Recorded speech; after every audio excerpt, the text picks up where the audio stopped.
Meet me after slashing your wrist, or at the end if you so insist. I'm persistent when told to cease and desist with this blasphemous shit.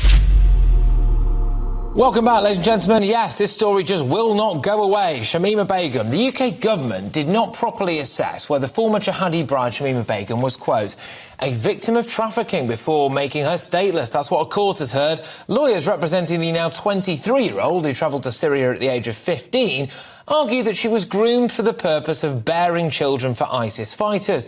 Representatives also told the court Shamima Begum is a young Muslim woman, someone about who everything and everyone can give an opinion. Yeah, fine. Anyway, our political reporter Catherine Forster is at the Asylum and Immigration Tribunal in central London. Catherine, thank you very much. A lot of people are saying, oh, God grief, you know, why on earth are we even having this discussion? But, of course, there's due legal process to go through. What are some of the legal arguments being made right there? Hello, Chalet.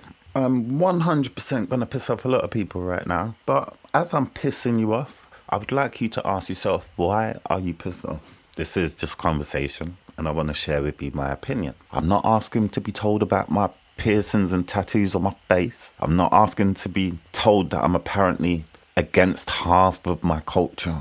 I'm asking a genuine question for the average Joe out there, not the media's machine, not the politicians and all them pricks, the average person. Why would you get your back up just at the mere mention of Shamima, the way that prick does?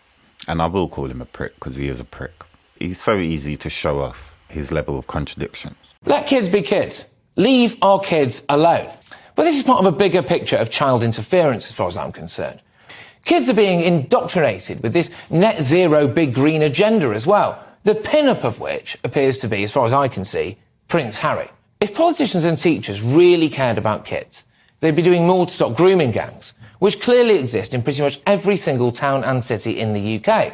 If we really cared about improving the quality of life for our children, we'd allow scholarships for working-class white boys. But Stormzy and co can give whatever they like towards scholarships for ethnic minorities. Leave our kids alone and let kids be kids. We have a massive problem with grooming gangs in this country. I wouldn't be surprised if every city had one, and we can't ignore the presence of men of Pakistani heritage or South Asian heritage within them, because there's always one underlying element that needs to be factored in. The fear of racism. The fear of stoking up racial tensions. The fear that people might get so angry at the fact that vulnerable working-class white girls are being gang raped on an industrial scale that they take to the streets and take matters into their own hands, like vigilante justice. That fear trumps everything else.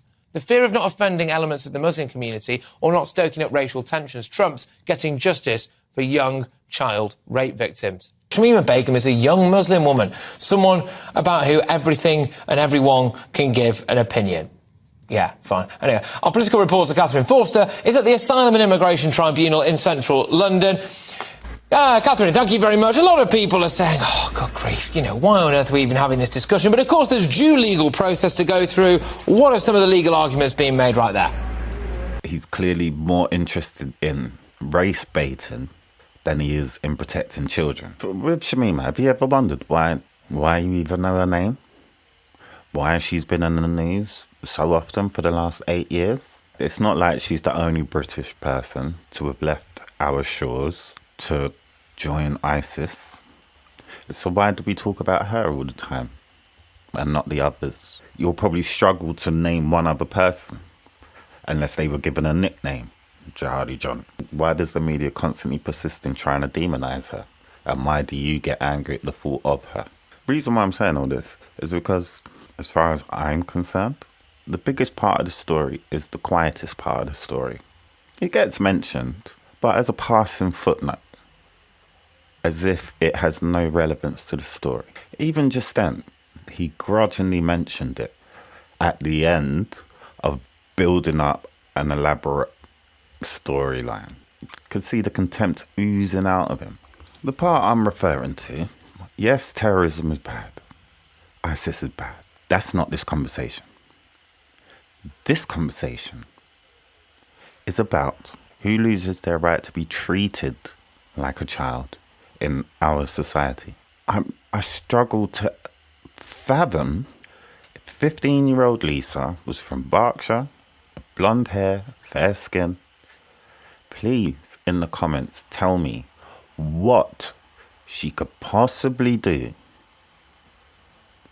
that would A, lose her citizenship, and B, have the whole country agreeing that she should lose her citizenship. I struggled with that word. Do you know why that happened? It's because I was trying to say it properly. I need to just allow that. Yeah. What could young Lisa do to lose her citizenship? I hasten to come to the conclusion there's literally nothing 15-year-old blonde Lisa could do to lose her status as an English citizen. So why is it different with Shamima? Please elaborate. And now they're going to court. That's why it's constantly in the news. But they don't want to say why it's in the news. But the fact is, she was a child, clearly groomed, clearly can't be as culpable as any adult for any crime. Our whole justice system is based on that premise. So why is it different now? And now they're finally starting to acknowledge, or at least someone in the courts is finally starting to acknowledge that, yes, she was probably raped as soon as she got there, which isn't a fucking surprise. If you could take the brown out of your eyes and the terrorism out of your ears, that would be a fucking obvious statement. How do we allow ourselves to feel proud? And don't get me wrong, I've had this discussion plenty. When I used to be on Facebook, I had this discussion, and people I had a lot of love and respect for were in agreement that she should lose her citizenship.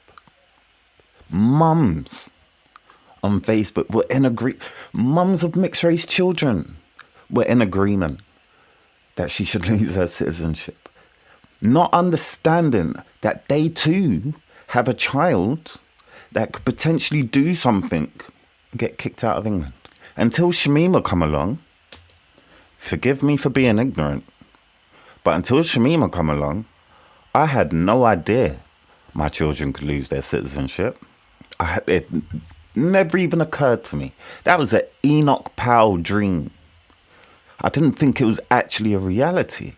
We're not talking about an immigrant who come here. We're talking about someone who was born here. She is British.